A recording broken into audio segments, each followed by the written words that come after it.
Varnost je veliko odvisna od našega občutka varnosti. Torej ne od faktorjev, ki govorijo, kako varni smo, ampak od tega se mi varni počutimo.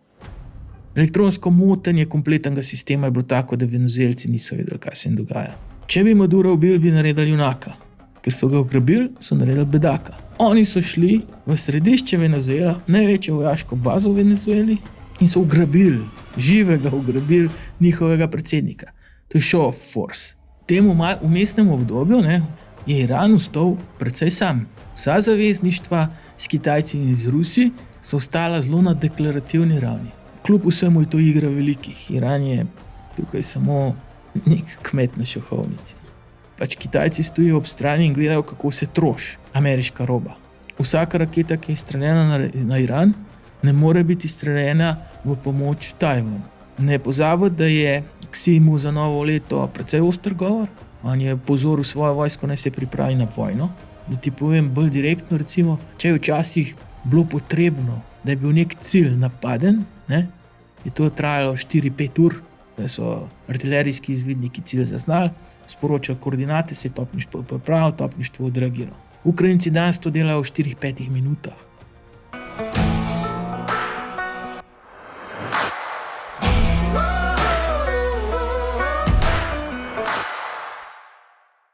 Pozdravljeni v novi epizodi podcasta Bika za roge. Danes odgovarjamo na vprašanje, kako Slovenija lahko prosperira v današnjem svetu. In danes mi na to vprašanje odgovarjal Boštjan Prne. Zdravo, Martin. Živo, Boštjan. Boštjan, ti si zdaj prvi gost podcasta, ki je še enkrat prišel, ki je bil še enkrat povabljen in v bistvu si že tretjič, ker sva eno epizodo posnela, ki ni bila objavljena, ki je zastarala v enem mesecu. Te na hitro predstavim, se pravi, delal si na obveščevalno-varnostni službi in na Ministrstvu za obrambo, zdaj si pa na civilni zaščiti, ki je tretji steber nacionalne varnosti. In spada tudi pod Ministrstvo za obrambo. Da. Boštjan, najpomembnejše vprašanje. Amerika in Izrael napadeta Iran. Vemo za par razlogov, zakaj se je to zgodilo. Se pravi, ne bi bila v ozadju ustavitev jedrskega programa Irana, kar se je Iran bil pripravljen pogovarjati, medtem ko naj bi bile dve stvari, mislim, da je to zmanjšanje programa balističnih raket in pa ukinitev podpore milicam, Hezbolah, Huti in Hamas, kar pa Iran ni bil pripravljen sprejeti. Zdaj pa mene zanima, kaj je dejansko v ozadju tega napada. Namreč tudi Američani se sprašujejo. Za Izrael je jasno, oni hočejo biti hegemon Bližnjega vzhoda. Kaj ima Amerika od tega? Torej, najprej, Martin, to, da se tako pogosto vidi v narekovajih, je pač izraz situacije, izraz razmer, v katerih sva. Prejšnjič, ko so se pogovarjali, si dobro rekel, da kdaj se v 10 letih ne zgodi to, kot se pač v posameznem obdobju, v enem dnevu. In to se nam dogaja. Torej, dinamika je res huda. In zdaj, če tole, ali pa če izgleda na prvi pogled, da je bil to pač nek napad, za katerega ni čisto jasno, zakaj se je zgodilo, je treba majhniti pogledati nazaj, skoraj toliko časa, ker se midva nisva videla. Torej, bil je že napad na Iran, izvedel ga Izrael samostojno. V tem napadu je uničil iransko protizračno obrambo in velik del letalstva. Po tem napadu Iran ni bil sposoben zagotoviti ne letalstva, ne zračne obrambe. Poskušali so pridobiti sofisticirane protizračne sisteme iz Kitajske, HQ-9, dober sistem, ampak in ga Kitajci niso dali, niso prodali, niso zagotovili. Rusi niso pomagali. Torej, v tem vmesnem obdobju prejšnjega napada je Iran ostal precej sam. Vsa zavezništva s Kitajci in z Rusi so ostala zelo na deklarativni ravni. Ne glede na to, da so Rusom ogromno pomagali šahedi z droni, celo z nekimi raketami v začetku vojne z Ukrajino, in ne glede na to, da pač 90% nafte izvozijo na Kitajsko. In gledaj, v tem prvem napadu, Izraelci niso zmogli uničiti jedrskih objektov, zato so na pomoč priskočili Američani, ki so s tako imenovanimi bunker busterji, raketami, so razsuli tiste objekte, podzemne objekte, ki jih Izraelci niso mogli. Ampak tisti napad je še danes zelo odmeval v strokovnih krogih, ker to, kar so izvedli Izraelci v Iranu, je v bistvu nepredstavljivo. Ne? Oni so takrat blizu Teherana vzpostavili bazo Mosada, z droni napadali ključne uporne točke protizračne obrambe, da so zagotovili zračno nadmoč in potem uničili vse po vrsti. Skratka, vedeli so točno, kje se nahajajo posamezni radarji, rakete in tako naprej, in vedeli so, kje se nahajajo posamezniki zaradi fenomenalnega dela obveščevalnih služb. Zdaj, kaj se je takrat spremenilo? Iran je seveda nekoliko zakasnil z jedrskim programom, ampak ni se pa želel odpovedati centrifugiranju. To se pravi, ni se pa želel odpovedati bogatenju urana, kar je bil eden iz načeloma glavnih razlogov za ta zadnji napad.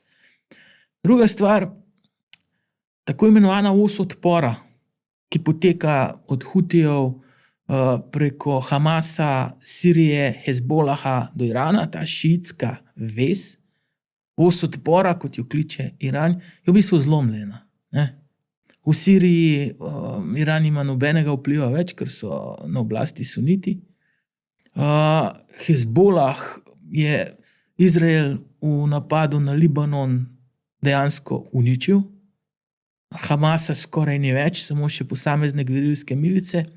Hutiji se pa držijo, ampak mislim, da je tudi vprašanje cajta, kdaj bodo Hutiji prišli na vrsto, zaradi tega, ker v zdajšnji koaliciji proti Iranu sodeluje tudi Saudska Arabija in eden med njenih temeljnih ciljev nacionalnih je pa rešitev jemenskega vprašanja, torej strmoglavljanje Hutijev.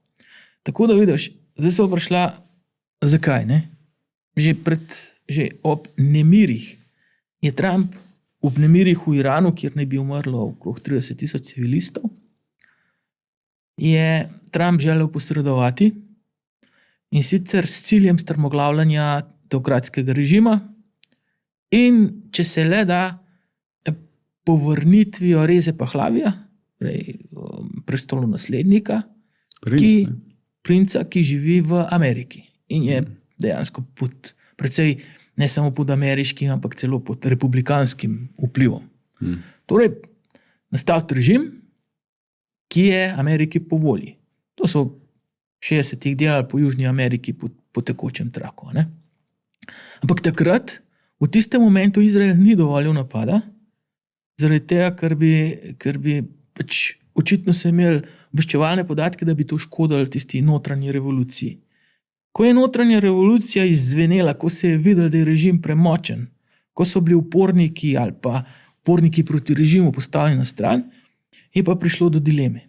Torej, ali se izpogajati, da pride do popolne opustitve jedrskega programa, popolne opustitve raketnega programa in pa demokratizacije režima, ali pa iti z vojaško operacijo pač uničiti režim.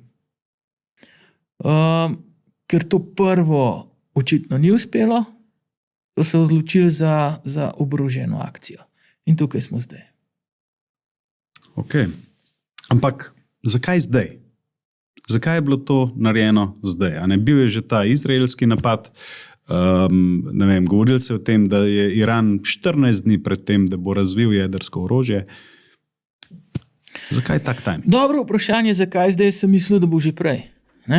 Ampak očitno so res čakali, ali pa so Izraelci imeli načrt strmoglavljanja režima znotraj Irana. Ampak Iran je zelo razklan. Kakšna je podpora pravzaprav v opoziciji, se ne ve. Nekateri govorijo 70% proti režimu, drugi govorijo spet 50% proti režimu.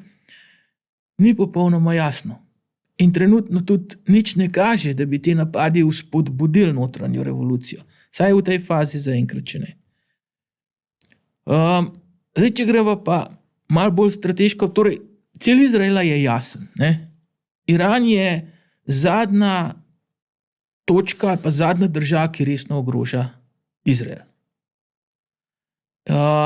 Izrael je, tako kot sem rekel, vse ostale proksije iranske bolj ali manj neutraliziral, preostal je še Iran, pa še ta ni več tisti Iran, ki je bil ob prvem napadu, zaradi tega, ker je njegov raketni arzenal bistveno šibkejši in to tudi zdaj vidimo. Ne? Zakaj Amerika? Boljše vprašanje. Ne? Amerika pa, kot si videl, ne, neutralizacija Venezuele, ok, Monroeva doktrina, recimo, tvorišče, in pa sedaj počasno prevzemanje kitajske interesne sfere. Ne? Torej, Iran 90% nafte izvozi na Kitajsko, 10% potreb Kitajske predstavlja iranska nafta. 4-5% predstavlja še venezuelska nafta. Ne? 15% manjkota nafte za neko Kitajsko, ki svoje nafte dejansko nima, je pa že problem. Tako da Trump ima tukaj zasleduje več ciljev. Eno je pomoč Izraelu, zanesljivo. Drugo je, pa to vsi pozabljajo, pa je mogoče še bolj ključno, Američani so vzpostavili zdaj eno zelo zanimivo koalicijo sunitskih držav, Izraela, njih samih, ne? In vse to povezalo v neko celoto in Iran jim je naredil še uslugo, ker je te sosednje države napadel. Celo napadel je naftne ploščadi Saudske Arabije, kar je res obupna poteza. In zdaj, po tej vojni, nič več ne bo tako, kot je bilo. Torej, tudi če Iran v neki obliki preživi, ne bo več nikogar ogrožal. Imamo pa sedaj zelo močno koalicijo arabskih držav z Izraelom in v bistvu ničen vpliv Kitajske na Bližnji vzhod. Tako da, če z prvega pogleda zgleda vse skupaj precej nepremišljeno, je strateškega pogleda, sploh z izraelske perspektive, stvar še kako na mestu. Ja, se tle prideva do tega. Izrael, njegovi interesi so jasni. Amerika, kaj ima Amerika direktno od tega? Tako, ena stvar, ki jo vidimo, recimo, Kitajska od take nestabilnosti trpi. Trpi v taki nestabilnosti. Recimo, če gre cena nafte gor, oni nimajo svoje nafte. Za njih je to problem. Ampak na drugi strani Rusija, za njih je pa to dobro. Višja cena nafte je za njih dobra. Poglej, če greva zelo objektivno pogledati. Kdo sedaj od te više cene nafte, ker cena nafte, vidimo, je že začela drseti. Če bodo napadene naftne vrtine, če bo napadena naftna industrija, če bo Hormuška uzina zaprta, bo to šlo še bistveno bolj gor. Kdo sedaj profitira? Saudska Arabija ne izvaža toliko čez Hormuško užino, izvaža proti Evropi na uni strani tam proti Suezu. Američani imajo nafte dovolj. Rusi izvažajo nafto, ampak so precej omejeni zaradi embarga. Čez Hormuško užino oziroma iz tega konca največ nafte dobita Indija in Kitajska. In celotna situacija z naftno krizo se bo najbolj pokazala na Kitajskem. Kitajci bodo primorani od Rusov kupovati več energentov po višji ceni. Prav tako Indijci, ki se bodo mogli znajti na trgu. Američani tukaj bodo samo profitirali. Ekonomsko gledano bodo profitirali, ker ne morejo. Enostavno računica je taka, da ne morejo zgubljati. In kot si rekel, tudi Rusi bodo profitirali. In tukaj se vračamo na en prvo srečanje, kako je to usklajeno med Rusijo, kompletna igra med Rusijo in Ameriko. Tukaj je kar nekaj velikih slučajev, ta zadnji že, in tudi zaradi tega so Rusi presenetljivo tiho ob teh napadih. Izražajo proteste in tako naprej. Kitajci so tiho, Rusi so tiho. Tako da vprašanje, kaj je tiha diplomacija, predvsem Izraela, naredila v ozadju pred tem napadom. Tako da to je kljub vsemu je to igra velikih. Iran je tukaj samo nek kmet na šahovnici. No, sej, tako, v bistvu se je zelo izoliral. Tudi to, kar si omenil, da Rusija in Kitajska, da nista izpolnila svojih obvez. Videli smo, Izrael je naredil, kar je hotel. V bistvu ubili so Hameneja v enem, 2 dneh. Zelo targetirano, natančno izvajajo svoje operacije. Delujejo kot resen vojaški hegemon Srednjega vzhoda. Zakaj je bila potem Iran taka grožnja svetu? Saj Iran ni bil nikoli grožnja svetu. Iran je bil problem za Saudsko Arabijo, ker je bil glavni rival po moči in seveda bil je neposredna grožnja Izraelu.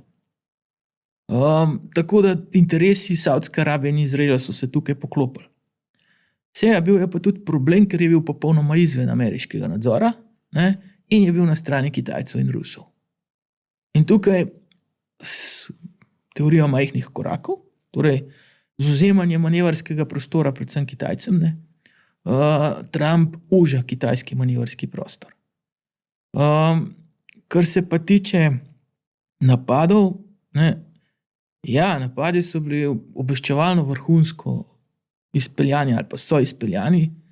Civilne žrtve, dekliška šola je bila zadeta, ampak so bili resni podatki, da je bil del te dekliške šole spremenjen v vojašnico. Zdaj, kaj je res, kaj ni, ne vem, ampak tudi vsi vrhovni poveljniki, v bistvu, tako IRCG-ja kot vojske, kot raketnih sil, so bili v prvem dnevu likvidirani. Tako da gre za precizne napade. Morate povedati, da danes recimo je Izrael opravil več kot 1000 preletov že. Iransko nebo je izraelsko, Iran nima nobenega odpora več. Tudi protizračna obramba, kar še deluje, je neučinkovita. Tako da trenutno smo v fazi, kjer se bo pokazalo, kam zdaj ciljata Amerika in Izrael. Ob tem, ko bodo začeli narekovati pogoje Iranu. A je Iran samo en košček v mozaiku, oziroma kako pričakuješ, da se bo tole razpletlo? Poglej, Iran je zanesljivo zadnji košček v mozaiku Bližnjega vzhoda. Zdaj že gledamo par let ta obračun z iranskim vplivom, najprej s proksi, sedaj z Iranom samim. Ko pade Iran, iranski režim, dejansko začne prevladovati Saudska Arabija kot daleč najmočnejša država v regiji. Ameriški zaveznik. Izrael izvzet, verjetno. Izrael, seveda, ampak Izrael ne želi biti hegemon, ne želi narekovati tempa bližnjemu. Izrael želi proste roke pri ureditvi lastnih nacionalnih vprašanj, torej nobenega ogrožanja s tem, ko se rešuje palestinsko vprašanje. Da so imeli ves čas grožnjo iz Irana, pa tudi iz Libanona strani Hezbolaha, je bilo precej moteče za Izrael. In tudi ti napadi, ki so bili izvedeni na Izrael, Izrael ni dobro prenesel. In če Izrael dobi od proste roke, pa nobenega resnega rivala več v regiji, in če Saudska Arabija prevzame dominat, potem imamo več ali manj Bližnji vzhod zaprt. Moraš povedati, da ni samo tukaj problem recimo tudi v konfliktu med Talibani in Pakistanom. Problem so trenja med Indijo in Pakistanom, problem so trenja med Indijo in Kitajsko. Tako da destabilizacija ni samo na Bližnjem vzhodu, ampak je širša. In bomo videli, kam bo to peljalo. Imaš kakšno predikcijo? Predikcije so tukaj zelo težke. Predikcije so zelo težke, ampak na vsak način vse skupaj gre v nek final countdown, torej končni obračun med velikima dvema, med Američani in Kitajci. Bral sem eno zelo dobro kitajsko študijo, zakaj so tako tiho. Ne? Oni so zračunali zelo natančno, koliko tomahawkov, torej manevrirnih raket, koliko dragih raket za protizračno obrambo, koliko ostalih raket, ki so zdaj izstreljene na Iran, ZDA lahko v kakšnem času za kakšno ceno zanovi. In Kitajci so ugotovili, da vsaka raketa, ki je izstreljena na Iran, ne more biti izstreljena v pomoč Tajvanu.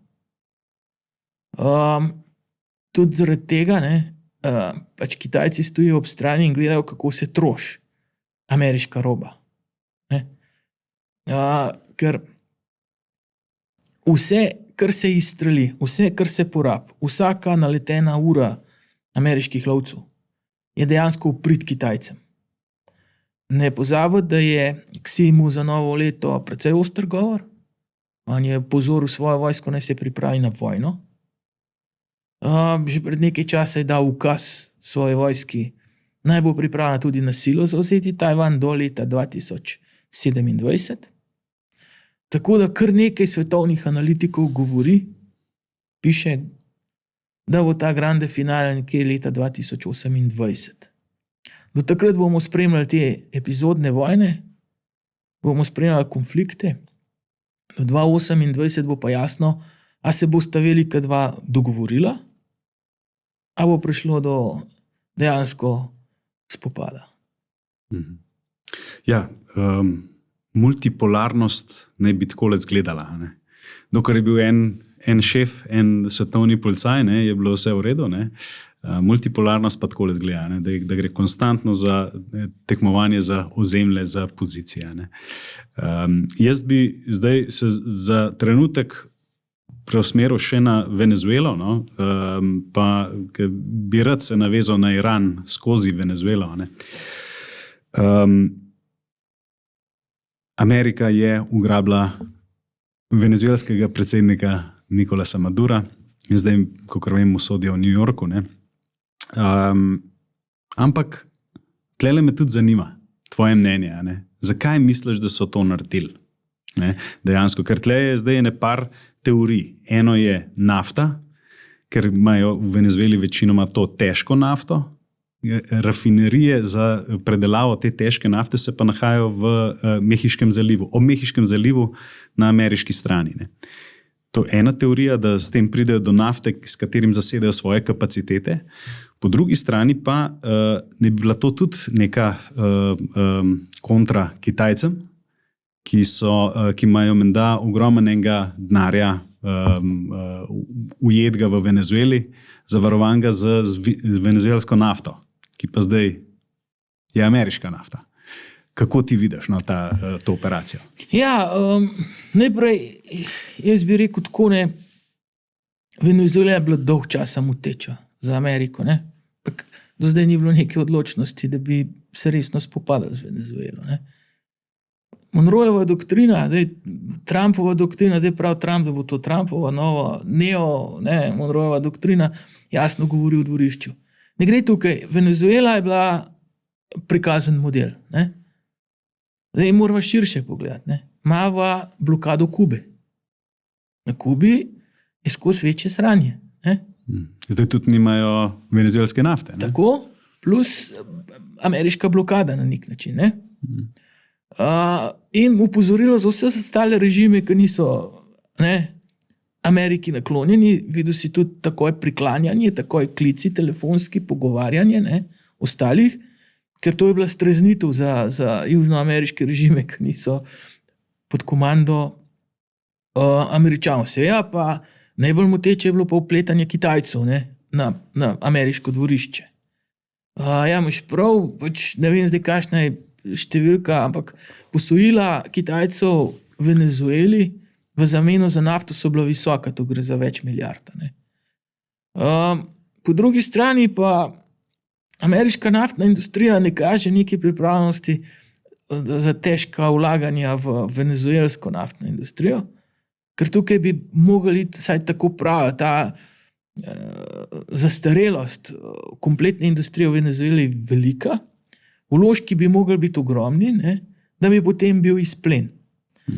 Drugo, kljub vsemu, da tukaj ne bi bilo to prehudo, se ne ve, ali pa oziroma je manj znano, da so takoj drugi dan po ugrabitvi Madura, torej takoj po ugrabitvi Madura, Američani klicali Kitajce in jim povedali, da njihova nafta ni ogrožena, da bo nafta z Venezuele še naprej pritekala. Tako da tukaj ni bilo trganje, ker venezuelska nafta predstavlja samo 4% kitajskih naftnih potreb. To ni Iran, to je bistveno manj. In tudi Kitajska bi brez tega preživela, bila bi pa nervozna. Tako da venezuelska nafta, kolikor je meni znano, še vedno teče na Kitajsko. Kaj so Američani naredili? Američani do zdaj pač so se obotavljali. Če bi Madura ubili, bi naredili junaka. Ker so ga ugrabili, so naredili bedaka. Oni so šli v središče Venezuela, največjo vojaško bazo v Venezueli, in so ugrabili, živega ugrabili njihovega predsednika. To je show of force. To je tak prikaz sile, da mi nismo bili priča zadnje 50 let, od druge vojne, ali pa še dalj. Kaj so še pokazali? Pokazali so absolutno superiornost vojaško. Venezuela je za velik denar kupila od Kitajcev radar, ki naj bi odkril stealth letala oziroma slabo opazna radarska letala, ki je popolnoma zatajil. Elektronsko motenje kompletnega sistema je bilo tako, da Venezuelci niso vedeli, kaj se jim dogaja. Udari so bili samo po tistih delih protizračne obrambe, za katere so Američani ocenili, da bi jih lahko motili. Kaj se je zgodilo na tleh? Ko so pristali, to ni pristali 1000 vojakov. To so pristali so Delta pa Silsi, to se pravi samo nekaj specialcev. Prvič so uporabili sonična oziroma mikrovalovna orožja. Branilci, ki so branili Madura, so kasneje opisovali tisti, ki so preživeli, da so bili dezorientirani, to se pravi, so izgubili orientacijo, krvavenje z nosu, dvojen vid, kar je tipično za ta mikrovalovna orožja, ki delujejo na možgane. In ko so prišli specialci, ni bilo nekega hudega spopada, ampak so jih enostavno likvidirali, ko so tam okrog blodali, ne več držali. Tudi venezuelski vojaki so opozarjali, da je bilo streljanje Američanov nenormalno natančno. Torej tudi tukaj imajo neko očitno novo tehnologijo. In potem umik vseh skupaj, en helikopter je bil poškodovan, za seboj so pa pustili pogrom, torej vse kubanske varnostnike oziroma osebno stražo Madura, pobito in tudi kar nekaj mrtvih Venezuelcev, čeprav je zanimivo, da s Kubanci so obračunali brez milosti, medtem ko Venezuelce so pa tiste, ki jih niso ogrožali, nekako pustili pri miru. In kaj so pokazali Venezuelcem? Kadarkoli lahko pridemo, kjerkoli vas lahko dobimo. Zdaj, Venezuela si videl potem, režim je sicer ustal, pogaja se z Američani, začeli so izpuščati politične ujetnike, režim se mehča, in Trump pravi, da je s sodelovanjem zelo zadovoljen.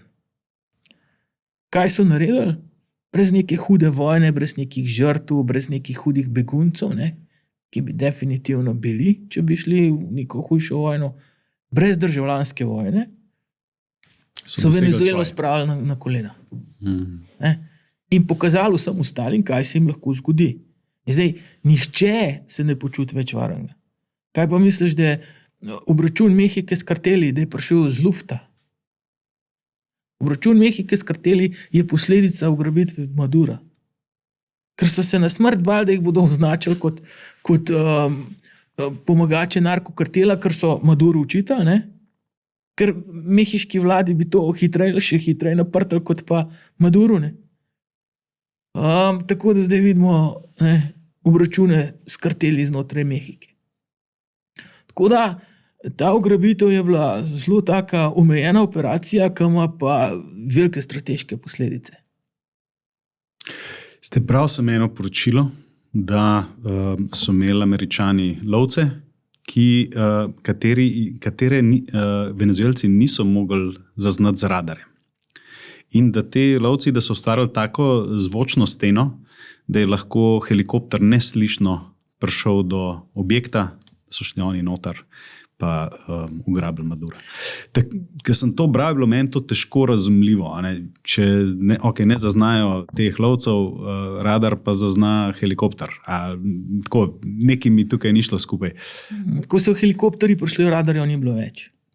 Ker radar je ključen, da se moč samo v prvem valu napadov, takrat, da ne zazna napadalnih letal. To so pa z F-35 z lahkoto dosegali, ker niso bili opaženi. Drugo pa je, izvedli so elektronsko motenje, za katerega ne vemo, kako je bilo sploh izvedeno. Ker je bilo popolno, baje. Saj tako Venezuelci pravijo. Torej ne vemo, kakšno orožje so sploh uporabili. Ne na tleh, ne v zraku. In Trump, ki se toliko hvali, je bil tukaj tudi zelo previden. Zaradi tega, ker to pomeni razkrivati, kaj imaš v rokavu, in mu bo lahko škodi pri naslednjih vojnah. Je pa superiornost je bila dokazana. Če smo nekako v vojni v Ukrajini dvomili, se je zdaj pokazali ravno obratno. Moraš povedati, da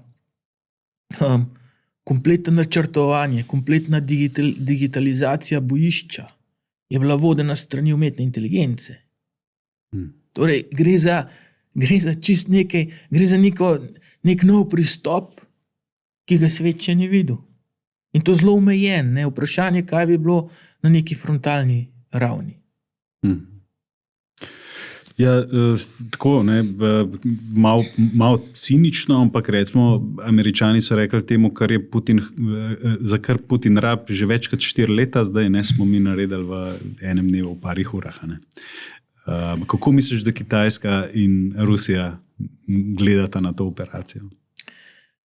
Jaz mislim, da ta operacija ni nek prikaz Rusiji.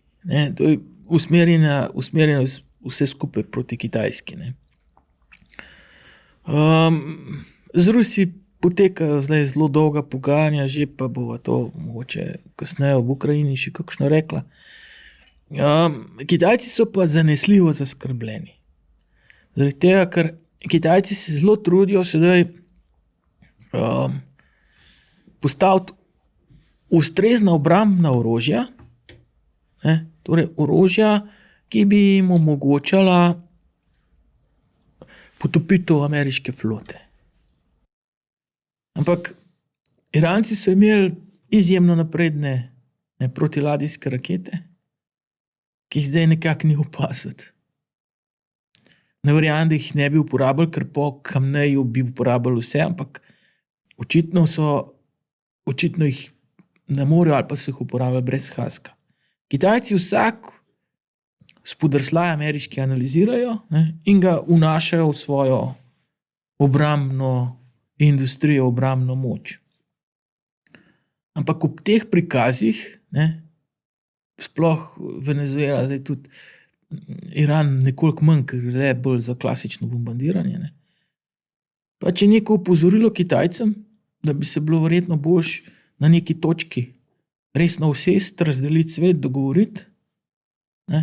Rišejo se že vplivna območja, resno rišejo, tako da tukaj, če bo prišlo do nekega širšega strateškega dogovora, tudi Tajvan ne bo noben problem, ker ga bodo Američani gladko žrtvovali, če bo to potrebno.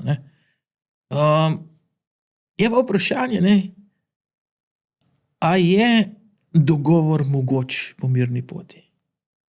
To bomo pa videli do leta 2028.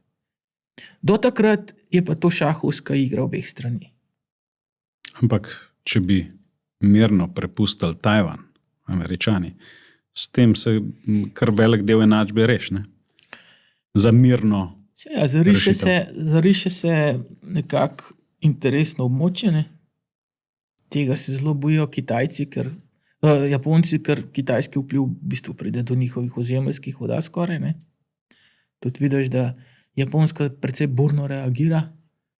Prvič govori o ofenzivni vojski, prvič govori o resnih orožjih, celo v jedrski bombi. Militarizirali so neko točk tam za Tajvanom s protizračnimi sistemi, tako da Japonci se zelo dobro zavedajo, kaj se dogaja in v katere smeri lahko gre ta situacija.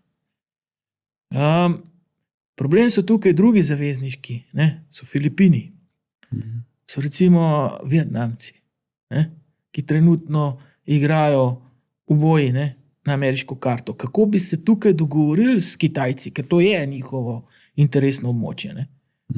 Ne gre samo za Tajvan.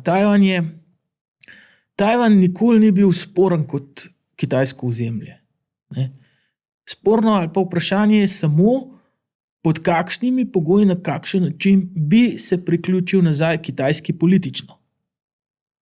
Torej, če bi našli nek način spet dveh sistemov, tako kot so za Hong Kong, dveh političnih sistemov, neko zagotovitev preko neutralnega ali pa prosto delujočega gospodarstva, predvsem zaradi čipov in tako naprej.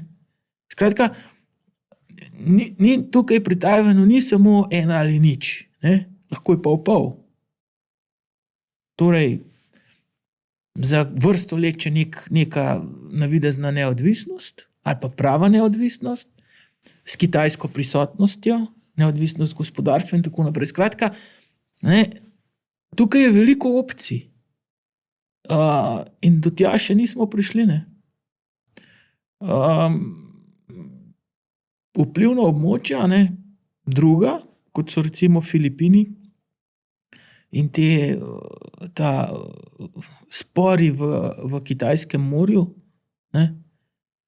se mi zdi še bolj problematično oziroma še težje rešljivo, čeprav na prvi pogled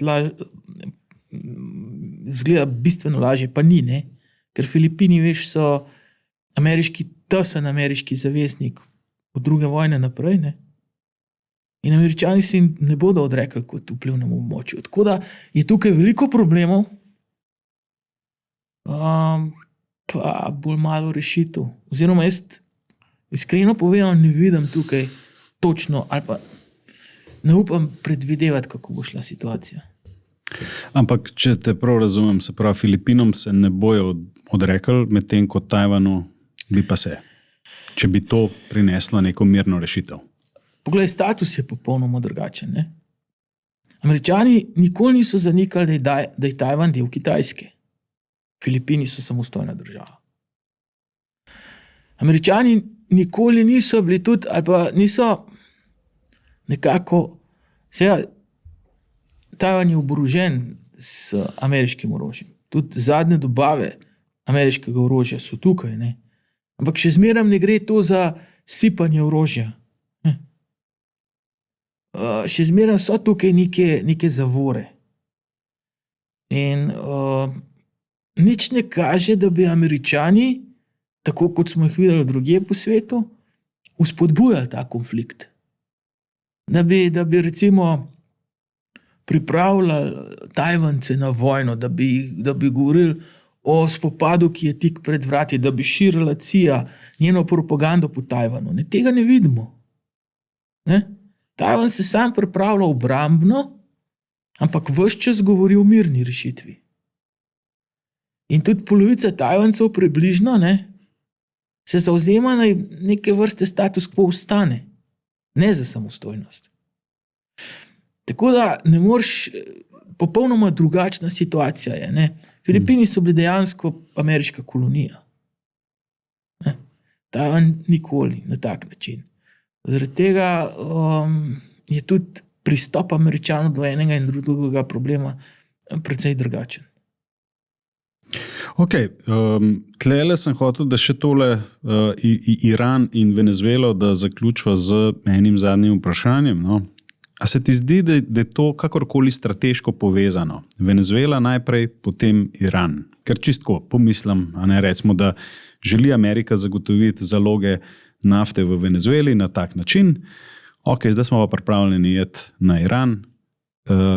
Če se zapre Hormuška ožina in zmanjka 20% ponudbe nafte na trgu, imamo mi zdaj Venezuelo, a ne? V tem smislu. A misliš, da je tle kakšna povezava?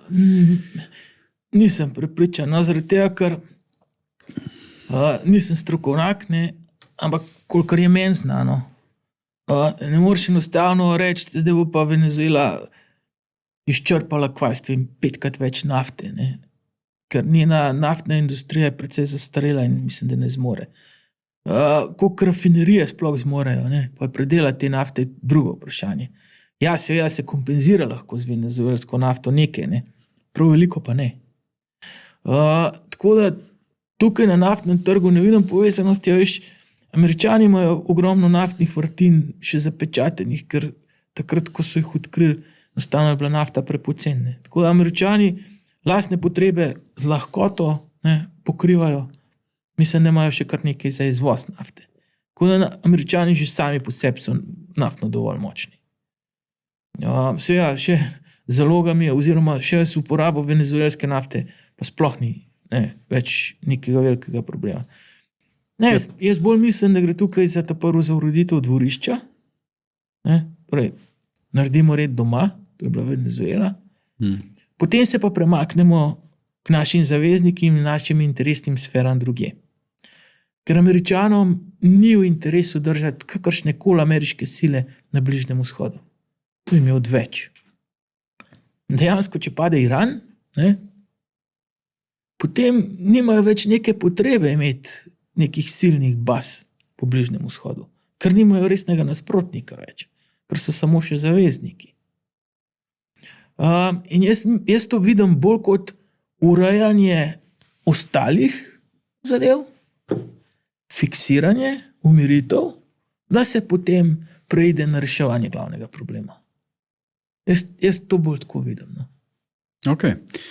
No, da pa še Ukrajina, Rusija.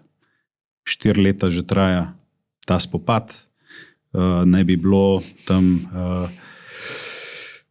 mislim, da okrog 500,000 mrtvih, ne, pa okrog 2 milijona mrtvih in ranjenih vojakov, ne, v tem času. Nek status quo je, Rusi so prišli do tam, kjer so prišli, Ukrajinci se branijo, Američani, kakor vem, zdaj so oduzeli to svojo pomoč, samo še Evropa stoji za Ukrajino. Kakšen je tukaj status? Status je kompleksen. No. Takrat, ko so se zadnjič pogovarjali, je bilo že vidno, da pač Trump umika pomoč. Ne. Ni bilo sicer tako brutalno, ki je takrat zgledal, ampak Američani enostavno izvozijo Ukrajino, kar želijo, s tem, da Evropa to plača, ne? Američani ne plačujejo nič več. Ampak Evropa se je tukaj postavila na noge, tudi orožarska industrija v Evropi je uživela. Ne? Štancajo se, takrat je bil problem s topniškimi granatami, danes tega problema ni več. Tudi razmerje cevi artilerijskih na fronti se je zelo izenačilo, če so bili Rusi, ne vem, koliko je bilo na začetku, nekako 5-1, zdaj je nekako 5-3. Skratka, ukrajinska fronta, ne glede na vse, ne, si je pomogla tehnično. Američani še vedno zagotavljajo obveščevalno pomoč, torej obveščevalne podatke. Ne. In Ukrajinci so postali sila iznajdljivi in dobri vojaki. Njihova vojska je daleč najmočnejša v Evropi. Tehnološko so vsak dan višje. Ne? Ukrajinski droni, ki jih zdaj bolj ali manj sami proizvajajo, so daleč najboljši v NATO. Ukrajinci trenutno zagotavljajo 65% lastnih potreb po oborožitvi. Torej, zelo samozadostni ratujejo. Ne samo to, zelo hitro sprejemajo nove tehnologije. Oni imajo sistem, Delta se imenuje, to je digitalizirano bojišče, vsi podatki se jim stekajo podatkovno bazo, kjer s pomočjo umetne inteligence potem vidijo digitalizirano bojišče in zelo hitro reagirajo. Da ti povem bolj direktno, recimo, če je včasih bilo potrebno, da je bil nek cilj napaden, ne, je to trajalo 4-5 ur, da so artilerijski izvidniki cilj zaznali, sporočali koordinate, se je topništvo pripravilo, topništvo odreagiralo. Ukrajinci danes to delajo v 4-5 minutah. Ogromno delujejo z droni, opazovalnimi, napadovalnimi, takimi drugačnimi, in pa seveda z artilerijo. In kaj se je zgodilo? Oni pač 1000 km fronte pokrijo, oni si ne morejo privoščiti, da bi ljudstvo imelo, ker ga nimajo tok, še s tem bo prišla do tega, ampak uporabljajo dejansko vse, kar imajo na razpolago, in najnovejše tehnologije zelo hitro uporabljajo na fronti. In ne vem, če si slišal, lansko leto maja je bila vaja Hedgehog v Estoniji, jež, ki ne bi predstavljal Estonijo, majhno pa Semran, kjer je NATO-va brigada potrebovala opposite force, to se pravi nasprotnika. In ker so želeli vajo čim bolj avtentično, so povabili 10 fantov, 10 ukrajinskih borcev z njihovim sistemom in njihovimi droni. Šlo je pa za tipičen bataljon, to se pravi za bataljonske skupine v napadu, za oklepne bataljone Zveze NATO. Ko se je vaja začela, so v manj kot 24 urah teh 10 Ukrajincev s sistemom Delta in s njihovimi droni, sicer ne fizično, ampak kot da bi bilo fizično, so uničili 2 bataljona, 10 Ukrajincev. Uničili so 30 ciljev in ne vem koliko oklepnikov. Tok, da sta bila 2 bataljona vržena iz stroja, in to je bil eden od teh bataljonov, je bil britanski, torej ne gre za neke levake. In Ukrajinci so kasneje komentirali, da če NATO pride tak na fronto, ga v 14 dneh ne bo. Ker NATO ni dojel, kaj je sodobno bojišče. Ukrajinci pa zelo dobro dojemajo, zato ker so tam. Kje je problem? Ukrajinci so dejansko ustavili rusko prodiranje. Te zadnje ofenzive so Ruse ogromno stale. Pravi, da celo tako, da je možno, da se govori v številki 100 000 žrtev, ranjenih, mrtvih, pogrešenih in ogromno tehnike. Recimo, Rusi so imeli ogromne zaloge tankov T-80. Teh ni več. Vsod so bili pobrani. Enostavno oklep nima več takega pomena na bojišču, kot ga ima včasih, ker so droni tako dominantni rad. Ukrajinci so prvič pokazali napad s kopnimi droni. Torej, z nekimi takimi malimi avtomobili, zmontiranimi mitraljezi, ko so napadali vas s pomočjo podatkov, ko so jih droni dajali drugim dronom in s pomočjo digitaliziranega bojišča in umetno inteligenco, so oni prvič z droni nekako zavzeli oziroma obranili neko vas. In vse to se je posnelo. Tako da ljudstvo pa bojna naveličanost sta največji problem Ukrajincev. Je pa nemogoče, da bi Rusi vojaško zmagali. Da bi razbili fronto in osvojili Ukrajino. Zato, ker je ukrajinska vojska enostavno premočna. Rusi bi pa zato mogli narediti splošno mobilizacijo in dati all in. Kar jim pa ni več do tega. Se pravi, bi jim pasal izpogajan mir. Ja, s tem pa, da zdaj bodo zelo težko nazaj šli od osnovnih zahtev. Torej, Lugansk, Donetsk, Doneški bazen. To je nek minimum. Pa seveda kopen dostop do Krima, ne samo čez Kerč, ne samo po... To je nekako to, kar bi Rusi želeli. Seveda Ukrajinci pa ozemlja, ki ga še branijo, niti ne mislijo prepustiti. Zaradi tega opozarjajo tudi strokovnjaki iz Ukrajine, da če prišlo do referenduma o opustitvi dela ozemlja, bi ta referendum padel. Da Ukrajinci še vedno se borijo. Poleg tega pa, če se v Ukrajini vojna konča na tak način, torej s podreditvijo ruskim zahtevam, lahko pride do implozije države, ker ti boš imel v trenutku 300-400 tisoč borcev, ki jih boš demobiliziral, ki jim ne boš imel kaj ponuditi, počutili se bodo kot poraženci, kaj se potem lahko s tako državo zgodi, je vprašanje. Ne? Tako da situacija v Ukrajini je komplicirana. Vidiš pa, da pogajanja nobena stran ne prekine, ker za obe strani bi bilo najbolj, da se dogovorijo. Jaz mislim, da nekega končnega dogovora stiska rok ne bo. Saj trenutno kaže, da ne. Bolj kaže na to, kar si ti takoj vprašal. Torej, neka zamrznitev konflikta, zelo nizka intenziteta, nobenih ofenziv več, ne? Nek dogovor v ozadju, da eni druge pustijo pri miru in pustiti to potem, da se reši enkrat v prihodnosti. Ok. Še tole, no. Ali predstavlja Rusija grožnjo Evropi? Dobro vprašanje. Dobro, tukaj sem direkten v odgovoru izognil, zaradi tega, ker imamo diametralno nasprotno obveščevalne podatke držav. Bom pa tako vprašal, a ne? Zdaj, glede na to, da niso sposobni 1000 kilometrov dolge fronte prebiti v Ukrajini, oziroma nimajo želje, da bi vse vložili v to, da bi fronto prebili, kako bodo pa odpirali še fronto proti NATO? Trenutno tega tehnično z ljudstvom in na vse načine niso zmožni.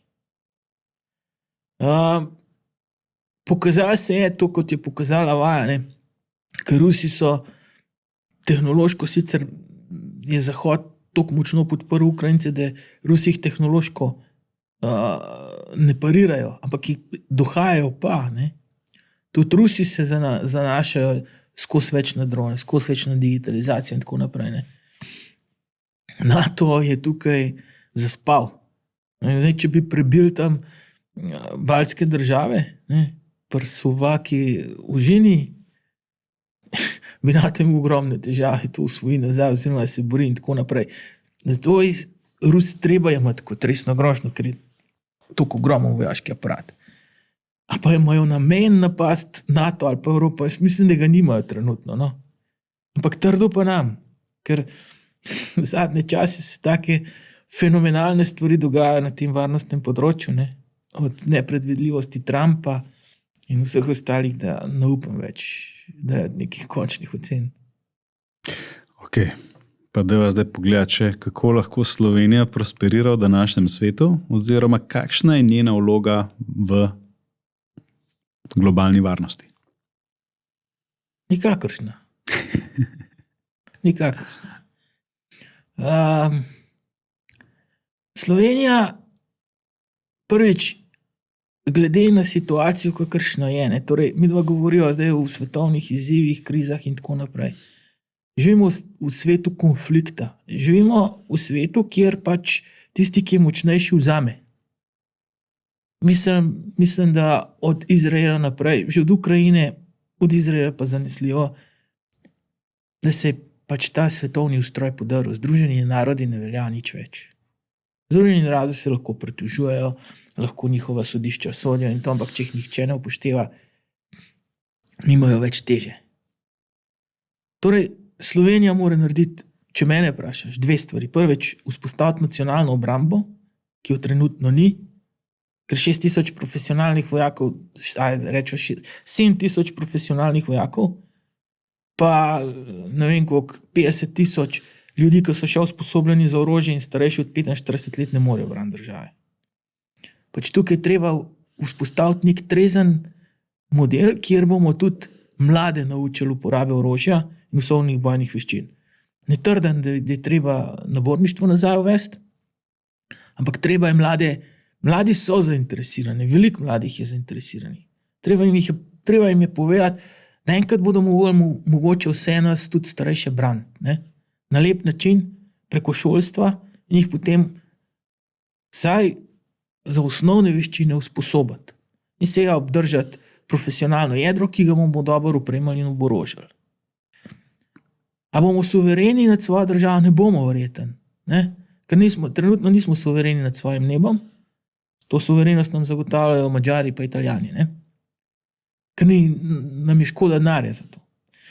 In zdaj s tako politiko nam preostane samo, da razvijamo res politiko prijateljstva in zavezništva. Z vsem, s katerim lahko. Torej, zavezništvo, prijateljstvo, ne multilateralno zavezniško kot na nivoju NATO in EU, tudi bilateralno vzpostavljati super odnose, predvsem sosedi, ne? Ker tukaj smo že precej dobri, hkrati pa postavljati resen obrambni sistem, ki bi lahko odvrnil od nekih lokalnih, teritorijalnih teženj, če bi do tega prišlo. Ker mi smo pozabili, mi zdaj živimo v sedanjosti, zadnje 50 let, po vojni 50 let je bila hladna vojna, potem so prišli turbulentni časi, zdaj smo, kjer smo. Ne? Pred tem smo bili pa velikokrat ogroženi. Naše teritorijalno ozemlje se je precej skrčilo. Interesi so še zmeraj tu. Tako da moramo iti po poti miru in oboroževanja. Ok. Boštjan, da imamo samo še hitre vprašanja, ki jih imam par. Povej, Martin. Če bomo leta 2050 rekli, da se je v 20 letih tega stoletja začela 3. svetovna vojna, ali bomo rekli, da se je začela pred današnjim datumom? Da. Če se je začela z ukrajinsko vojno. Okay. Nazadnje sem te vprašal, v kakšnem svetu bomo živeli čez 10 let, v kakšnem svetu bomo živeli čez 9 let. Ja, podobno kot čez 10 let. S tem pa, da pa vsem, kar se je dogajalo vmes, moram reči, da so tudi prognoze oziroma analize zelo kompleksne. Svet je ratal kompleksen na tem varnostnem področju. Dogajajo se vojne, ki jih niti ne bi pričakovali. Ne? Dogajajo se ugrabitve, ki si jih v sanjah ne bi zamislili. Dogajajo se specialne operacije, kot je bila tista prva v Iranu, ki so se zdele nemogoče. Dogajajo se, kako preko, mednarodne aktivnosti, ki niso več po nobenih pravilih. Tako da, kaj bo čez 9 let? Ne vem ti povedati, kaj bo čez 1 let. Kaj šele čez 9 let? Ali je trenutno varno živeti v Sloveniji? Absolutno. Jaz mislim, da je to zelo varna država. Upam, da bo tudi tako ostalo, ne? V primerjavi seveda z drugimi, se pa da o varnosti vedno debatirati, ker varnost je veliko odvisna od našega občutka varnosti. Torej ne od faktorjev, ki govorijo, kako varni smo, ampak od tega se mi varni počutimo. Tako da varnost je objektivna in subjektivna. In mislim, da sta obe v Sloveniji še kar dobri. Tista subjektivna počasi popušča. Objektivna je še kar v redu in jaz upam tudi, da nam bo država zagotovila, da bo tudi subjektivna varnost na takem nivoju, kot je bilo včasih. Balaži Srinivasan, mislim, da je to podjetnik, tudi filozof, mislec, sodobni iz Zahoda, pravi, da Zahod da propada, da prodajte, če imate Zahod v lasti, ne recimo delnice in podobno, preselite se. A je kaj na temu po tvoje? Ali Zahod še vedno stoji? Je, seveda je na tem. Ne? Veš, moderna zgodovina, Pax Britannica, ne? Se pravi, Britanci so obvladovali svet stoletja, začeli propadati po prvi vojni, propadali po drugi vojni, so prišli Američani. Ne? To je bilo vse Zahod, ne? V narekovajih Zahod. Zdaj pa tega Zahoda, Američani ostajajo močni, Evropa je v zatonu. Tudi Američani niso več to, kot so bili, ker so se postavili nemočni rivali, predvsem Kitajci. Tako da, če preko, kakšen je trend, nam rekel propadanja, ampak počasnega zatona Zahoda, pa vzpona ostalih. Moramo pa vedeti, da tudi to ni nekaj novega. Ne? Kitajci so bili stoletja dominantni, ampak svet ni bil tako globaliziran, zato niso trčali v Zahod. Tako da jaz sicer prodajo pa bežal ne bi, ne? Ampak na vsak način pa Zahod ni več v vzponu, tako kot je bil še 20 let nazaj. Še zadnje vprašanje, Boštjan. V kratkem dobimo novo vlado. Katere 3 ukrepe bi predlagal Boštjan Perne? Zdaj, jaz jih veliko predlagam, ampak če se omejiva na varnostno področje, ne? Prvič, izpolnimo končno obljube, ki smo jih dali zaveznikom, ker jih šponamo že 20 let. In tega imajo dovolj. Zanašamo se na njih, računamo na njih, ampak damo pa ne tisto, kar smo obljubili. Drugič, vzpostavimo nacionalno obrambo. Naučimo mlade, da bo potrebno mogoče nekoč braniti vse skupaj. Ne samo svoje familije, ne samo svojega dvorišča, ne, ampak državo. Ker tega zavedanja danes je premalo. In tretjič, ne se vzpostavi ustrezna varnost za vse.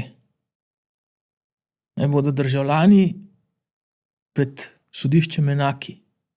Ne, da imamo prve, druge, tretje, marginalne skupine, za katere veljajo neka pravila, privilegirano elito, za katero veljajo druga, in potem vse ostale, ki smo pa nekje v sred. To ni v redu.